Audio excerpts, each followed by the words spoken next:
Good morning students. Class 5 के सभी बच्चे अपने अपने एबीएस बुक निकालेंगे और चैप्टर 16 पर विशेष रूप से ध्यान देंगे, क्योंकि आज मैं विशेष रूप से चैप्टर 16 जो कि आवर फॉरेस्ट वेल्थ के बारे में बताया गया है, जिस पर मैं विशेष रूप से चर्चा करूँगा।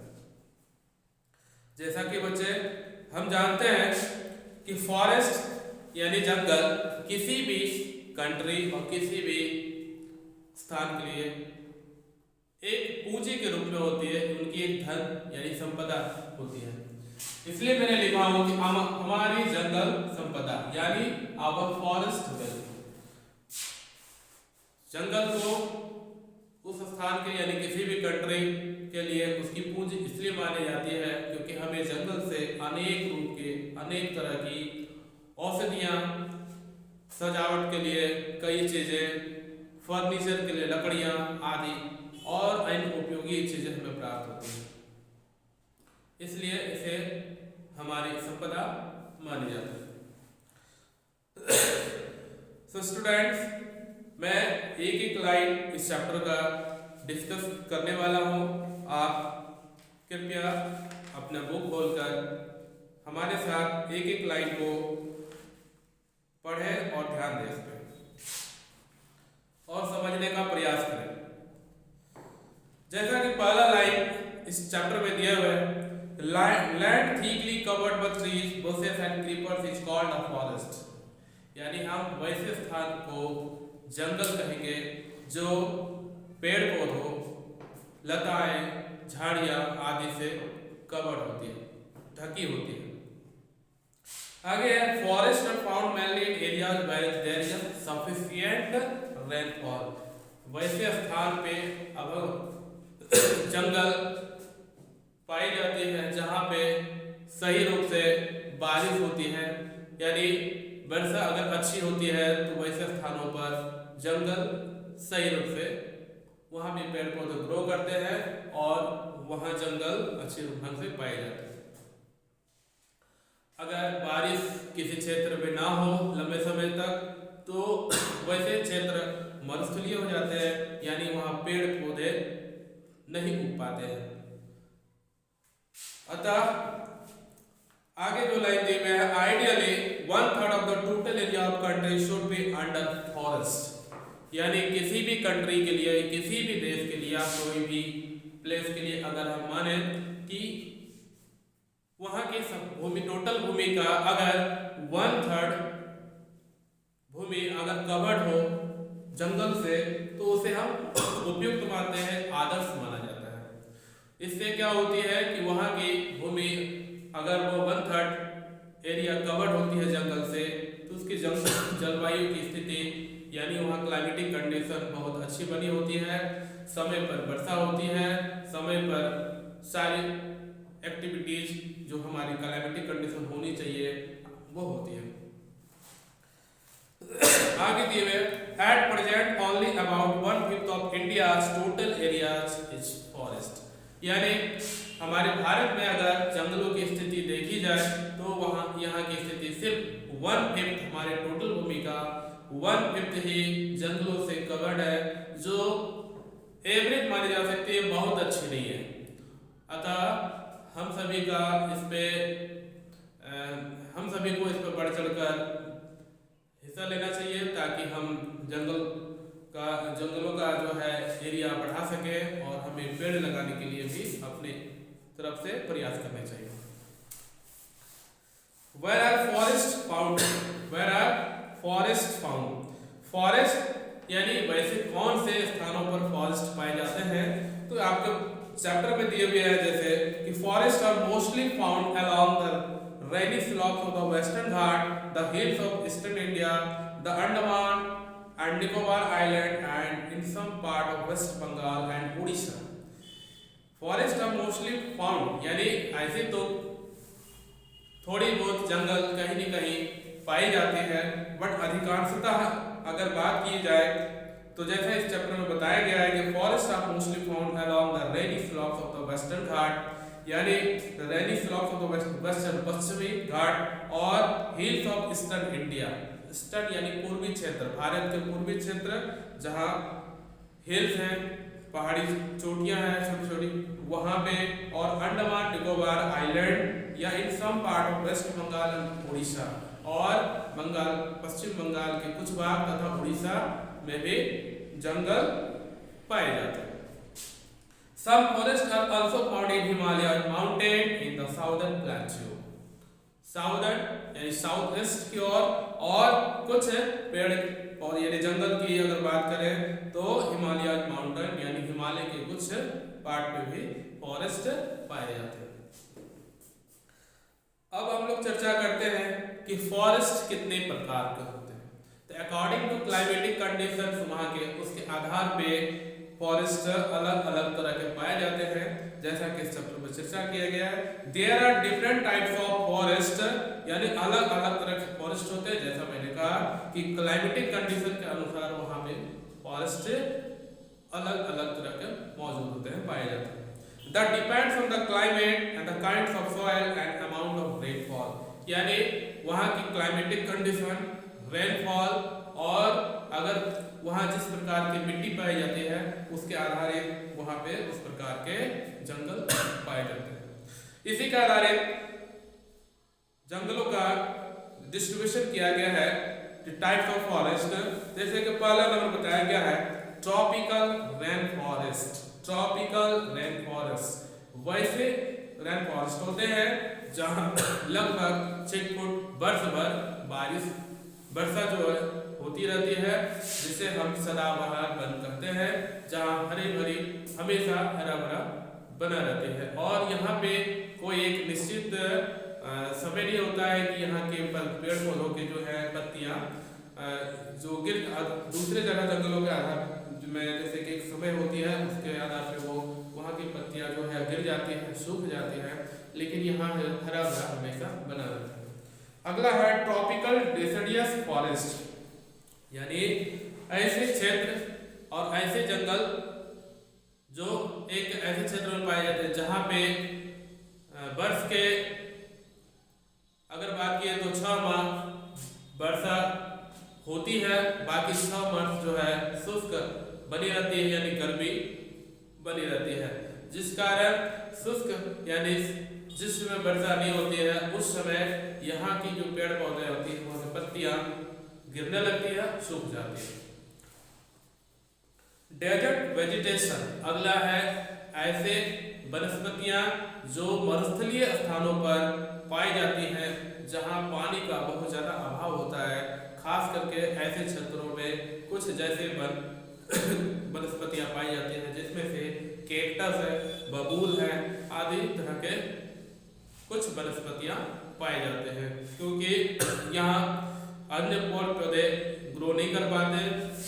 विशेष रूप से यहाँ पे पानी का बहुत ज़्यादा अभाव होता है, जिस कारण से दूसरे पेड़ पौधे ग्रो नहीं कर पाते हैं। और यहाँ पे कुछ ही प्रकार के जैसे मैंने बताया कैक्टस और बबूल आदि तरह के कुछ कांटेदार वनस्पतियाँ पाई जाती हैं। माउंटेन वेजिटेशन यानी वैसे पर्वतीय क्षेत्र जहाँ पे कुछ अलग प्रकार अलग विशेष प्रकार की वनस्पतियाँ उगती है, उसे हम माउंटेन वेजिटेशन। मैंग्रोव फॉरेस्ट यानी ऐसे जंगल जो समुद्र तटीय यानी पानी के जैसे क्षेत्र होते हैं जहाँ दलदलिया हो, वैसे स्थानों पर जो वेजिटेशन यानी पेड़ पौधे ग्रो करते हैं वैसे जंगल को हम मैंग्रोव फॉरेस्ट कहते हैं। आते हैं next, Sundarban is an example of mangrove forest. जैसे अभी हमने चर्चा किया मैंग्रोव फॉरेस्ट किसको कहेंगे, उनका एक बहुत सुंदर एग्जांपल दिया हुआ है सुंदरवन, जहां इस प्रकार के पेड़ पौधे होते हैं जो दलदली स्थान यानी ठीक समुद्र तटीय या नदी के ठीक ऐसे क्षेत्र जहां पे दलदली एरिया होती है, पानी का बहाव होता है, वैसे क्षेत्रों में ये ग्रो करते हैं। The trees provide hard oily and durable would, और इस प्रकार के जंगल में जो पेड़ पौधे ग्रो करते हैं उनके जो स्टेम होते हैं यानी तनाएं वो हार्ड होती है, ऑयली होती है एंड ड्यूरेबल वुड होती है, और टिकाऊ लकड़ियां होती है। वो जो है उनके जो फर्नीचर बनते हैं वो थोड़ा टिकाऊ होता है और मजबूत होते हैं। Which is used in construction work and to make woods, और ऐसी लकड़ियाँ का उपयोग जैसे हमारे कंस्ट्रक्शन के वर्क में काम आते हैं।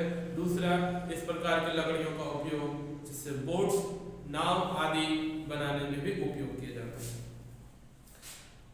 द नेक्स्ट टॉपिक दिए हुए है इम्पोर्टेंस ऑफ फॉरेस्ट, यानी जैसा कि हमने पहले ही चर्चा किया था कि फॉरेस्ट जो है हमारे लिए उपयोगी होता है, हमारे लिए एक संपदा होती है, विशेष रूप से इसलिए इसे धन संपदा मानी जाती है क्योंकि यहाँ से हमें अनेक तरह के उपयोगी चीजें प्राप्त होती हैं।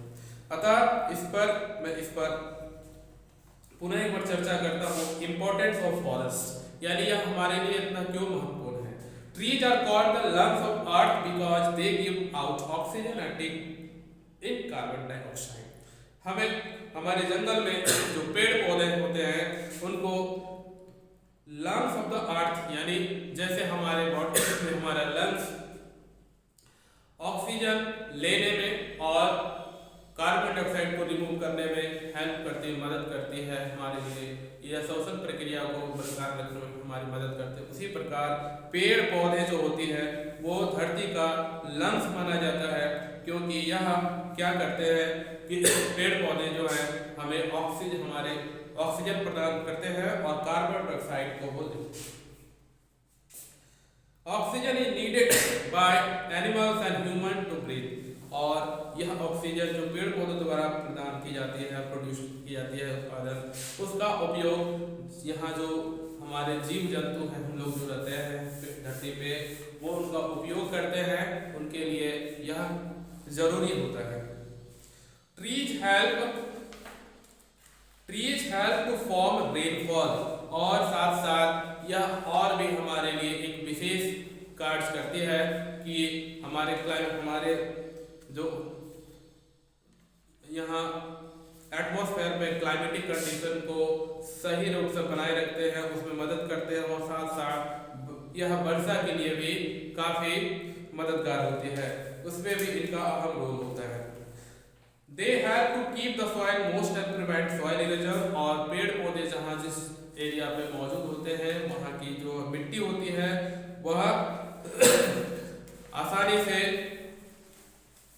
बह के दूसरे क्षेत्र की ओर ले जाते हैं, क्योंकि अधिक बारिश होने की वजह से वहाँ की जो उपजाऊ भूमि यानी ऊपर की जो लेयर होती है मिट्टी वह बहकर नीचे ढलान वाले क्षेत्रों पे चली जाती है, जिससे वहाँ की भूमि बंजर हो जाती है। इससे भी हमें पेड़ पौधे हमारे ये उस एरिया में बचाव करते हैं। अतः इस प्रकार हम बोल सकते हैं कि यह बहुत ही ज़्यादा हमारे लिए महत्वपूर्ण है।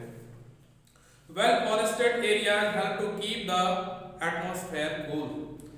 Well forested areas help to keep the atmosphere cool, क्योंकि अगर पेड़ पौधे जैसे कि हम देख रहे हैं दिन ब दिन अगर इनकी संख्या कम होती जा रही है पेड़ पौधों की, जंगलों की, तो इस कारण से हमारे ग्लोबल वार्मिंग बढ़ती जा रही है, जो जिसके कारण दिन प्रतिदिन गर्मी का एहसास लोगों को बहुत ज़्यादा हो रहा है, समय पर वर्षा नहीं हो पाती है और ये क्लाइमेटिक कंडीशन जो स्थिति है वो बिगड़ती जा रही है। अगर सही रूप से अगर क्लाइमेटिक कंडीशन बनाए रखने हैं हमें, तो हमें क्या करने होंगे कि पेड़ पौधे की जो एक उचित आइडियल मात्रा रेशियोज होती है, इसके लिए हमें तत्पर होना होगा और बराबर रूप से हमें इसके कटाई को, अन्यथा जो बिना मतलब के जो इसको अंधाधुन पेड़ों की जो कटाई है उसको रोकना चाहिए, हमें रोकना पड़ेगा, और हमें अत्यधिक जंगलों को बढ़ाने के लिए पेड़ लगाने पड़ेंगे। क्योंकि अगर फॉरेस्टेड एरिया जैसे कि हम देखा जाता है कि जहाँ पे पेड़ पौधे अच्छे प्रकार से मौजूद होते हैं, यानी जंगली एरिया जहाँ पे जंगल अधिक मात्रा में होते हैं, वैसे स्थान पर गर्मी का एहसास लोगों को कम होता है और वहाँ की जो जलवायु होती है वो कंडीशन बहुत ठंडी होती है, लोगों के लिए वह काफ़ी कंफर्टेबल होता है।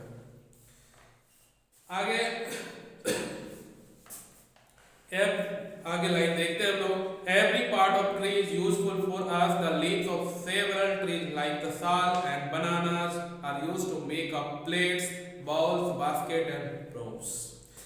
जैसा कि हमने कहा कि पेड़ पौधे हमारे लिए काफी महत्वपूर्ण और उपयोगी होते हैं। इस प्रकार से नेक्स्ट लाइन में बताया गया है कि यह हमारे इनके जो पेड़ पौधे की जो है हर एक पार्ट उनका, जैसे लीव्स हो, स्टेम हो, फ्रूट्स हो, फ्लावर्स हो, एक्सेट्रा, रूट्स इनकी, ये सारे ही इनके उपयोगी होती है।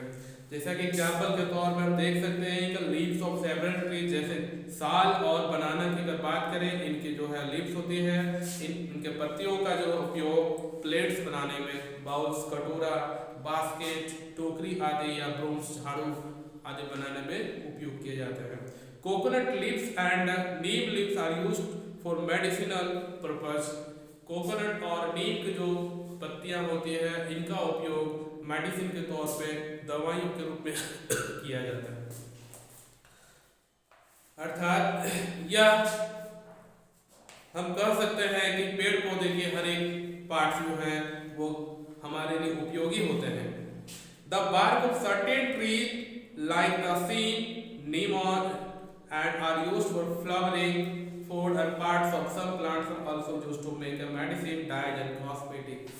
यानी सौंदर्य के रूप में, सौंदर्यीकरण के लिए कई ऐसे कॉस्मेटिक चीजें बनाई जाती है और मेडिसिन के तौर पर भी इनका उपयोग किया जाता है। डाइज, कलरिंग करने के लिए भी, जैसे हम मेहंदी आदि का यूज करते हैं। इस प्रकार से कई ऐसे पेड़ पौधे से कई ऐसे यूजफुल चीज बनाए जाते हैं जो जिनका उपयोग हमारे लिए उपयोगी होता है। और forest are in important natural resource, they are home to plant, animal, birds and insect of people. सिर्फ जंगल इतना ही नहीं, इसके अलावा कई जीव जंतुओं आदि का यह आवास होता है और वहाँ से उनके लिए वो भोजन भी उनको प्रदान करते हैं।